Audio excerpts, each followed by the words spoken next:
सोचिए, एक ऐसी टेक्नोलॉजी जिसे 25 साल तक सबने कहा ये नहीं हो सकता, और फिर अचानक रातों रात उसने पूरी दुनिया बदल दी और नोबेल प्राइज भी जीत लिया। जी हाँ, आज हम बात करने वाले हैं mRNA वैक्सीन के पीछे की इनक्रेडिबल कहानी और उसके विज्ञान के बारे में। तो सवाल ये है कि आखिर हुआ क्या? कैसे एक 25 साल लंबी नाकामी सिर्फ 1 साल के अंदर अंदर नोबेल प्राइज जीतने वाली कामयाबी बन गई? चलिए इस सफर पर चलते हैं। एक ऐसे सफर पर जो लैब की निराशाओं से शुरू होकर दुनिया भर में करोड़ों अरबों जाने बचाने तक पहुंचा। अच्छा, तो चलिए अब कहानी में थोड़ा और अंदर चलते हैं।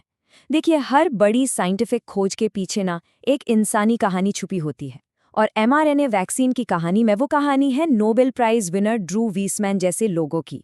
वीसमैन को प्रेरणा कहाँ से मिली? बहुत ही सिंपल पर जबरदस्त चीज से, जुनून। उन्हें वो काम मिल गया था जिससे उन्हें प्यार था, और बस यही वो चिंगारी थी जो दशकों तक उन्हें जलाए रखी, तब भी जब कामयाबी दूर दूर तक नजर नहीं आती थी। सोचने वाली बात है ना? है ना? अगर ये जुनून न हो तो कितनी ही बड़ी बड़ी खोजें शायद कभी हो ही न पाती। विस्मैन ने खुद अपनी लैब की जिंदगी को कैसे बताया पता है? वो कहते थे, ये 4 कदम पीछे और 1 कदम आगे बढ़ने जैसा था।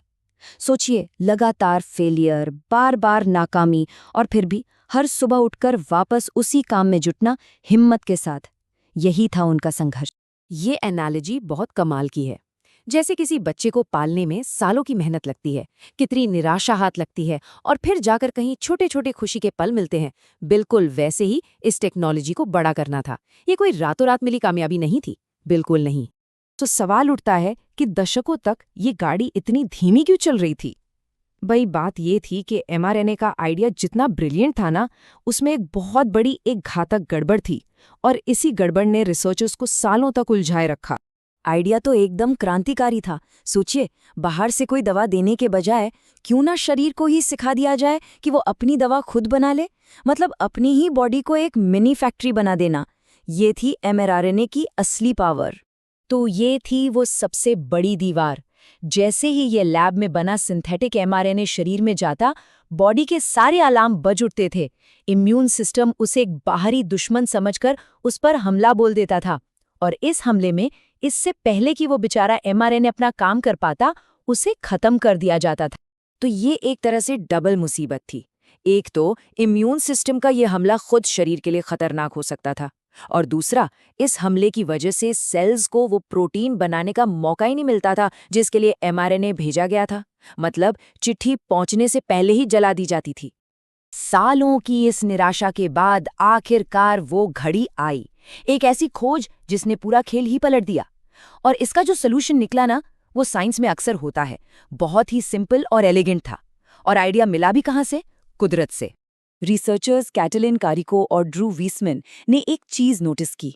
उन्होंने देखा कि हमारे शरीर का जो अपना असली mRNA है, वो लैब में बने mRNA से थोड़ा सा अलग है। उसमें ना कुछ छोटे छोटे केमिकल बदलाव होते हैं जिन्हें हमारी बॉडी पहचानती है और कहती है, हाँ ये तो अपना है, इसे आने दो। और ये स्लाइड बहुत अच्छे से दिखाती है कि सोल्यूशन क्या था।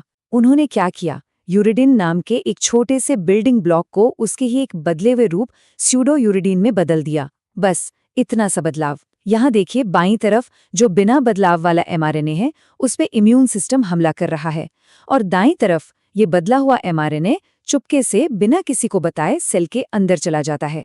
तो ये एक छोटा सा केमिकल बदलाव एक तरह से अदृश्य होने वाले चोगे की तरह काम कर रहा था।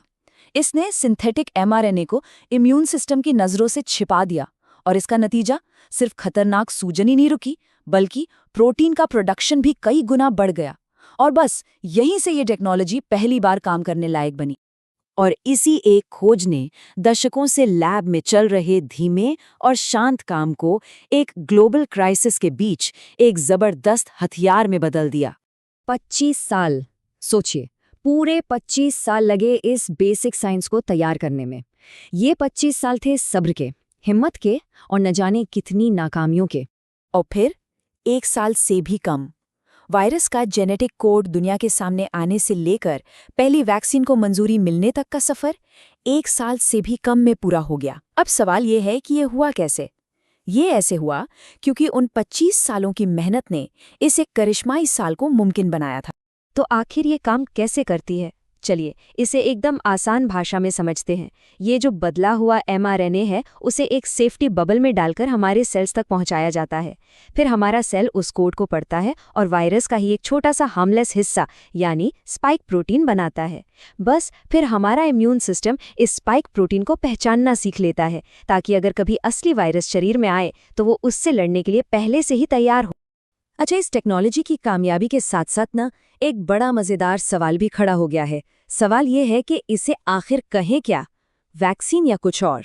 और ये एक बहुत ज़रूरी बहस है क्योंकि इसके कानूनी और रेगुलेटरी मायने हैं। तो बहस की जड़ यहाँ है। देखिए, रेगुलेटर्स के पास आमतौर पर 2 बक्से होते हैं। एक है जीन थेरेपी, जो हमारे जेनेटिक कोड में कुछ बदलती है, और दूसरा है वैक्सीन, जो किसी बीमारी के खिलाफ हमारी इम्यूनिटी को जगाती है।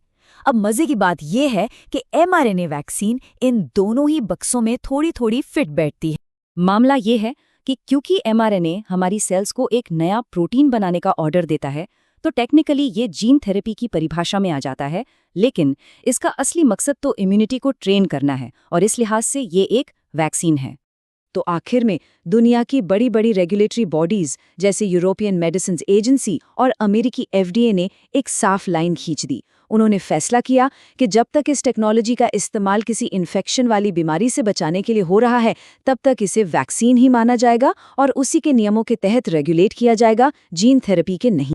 तो ये थी कहानी 25 साल की नाकामी से लेकर नोबेल प्राइज तक, और एक ऐसी टेक्नोलॉजी तक जिसने एक महामारी का रुख मोड़ दिया। ये सफर अपने आप में साइंस की ताकत का सबसे बड़ा सबूत है। पर अब असली सवाल ये है, ये तो बस शुरुआत है। आगे ये क्रांतिकारी टेक्नोलॉजी क्या-क्या कमाल दिखाएगी? क्या ये कैंसर का इलाज करेगी या दुर्लभ जेनेटिक बीमारियों को खत्म करेगी? भविष्य में बहुत कुछ मुमकिन है।